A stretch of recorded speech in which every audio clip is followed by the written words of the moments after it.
안녕하세요. 피캠입니다. 오늘은 위험성 평가가 어떻게 환류되는, 피드백되는 구조 속에 있어야 되는가에 대해 이야기하려고 합니다.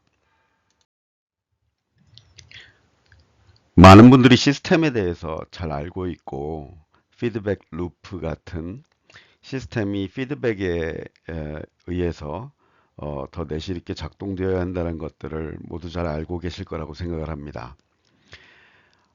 아웃풋이 다시 인풋 단계로 돌아가서 시스템이 목적하는 방향을 달성하도록 하는 것이 피드백이죠. 그래서 목표를 수정하거나 궤도를 수정하거나 변화되는 상황들에 적응하도록 하고 지속 가능한 학습을 통해서 성공적으로 시스템이 작동되도록 합니다.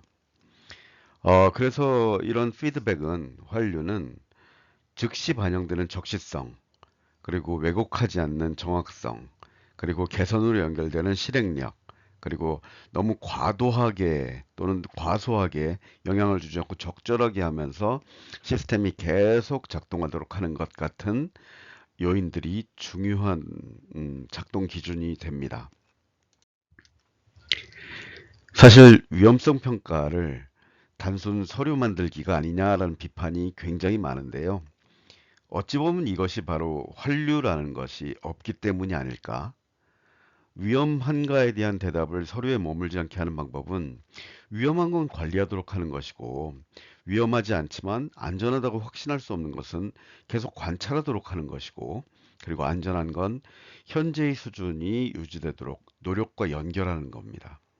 근데 이것이 화학물질 관리자의 노력으로 가능하냐? 그렇지 않죠. 위험성 평가의 책임자인 사업주에게 환류되어서 투자가 이루어져야 됩니다. 그리고 위험성 평가를 통해 보호하려는 작업자에게 전달되어서 그들이 느꼈던 불편과 또는 증상들이 위험으로 인식되어 관리된다는 것을, 신뢰를 형성해야 합니다. 그래야만 또 다른 위험들에 대해 작업자들이 들려주게 되는 거죠.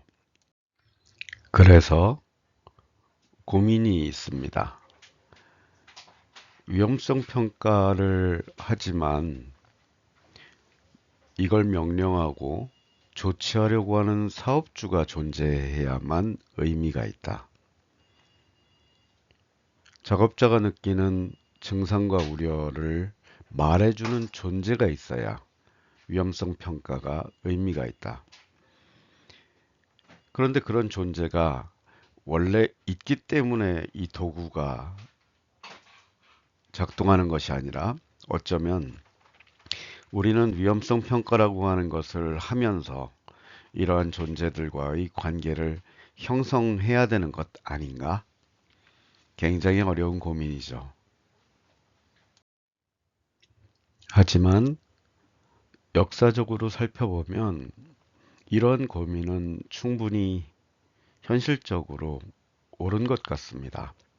왜냐하면 우리가 위험성 평가를 굉장히 잘한다라고 알고 있는 유럽이 왜 위험성 평가를 잘하게 되었고 작업자들의 현장 참여를 그렇게 중시하게 되었냐 하면, 1960년대 이탈리아가 전 유럽에 감동을 주었기 때문입니다.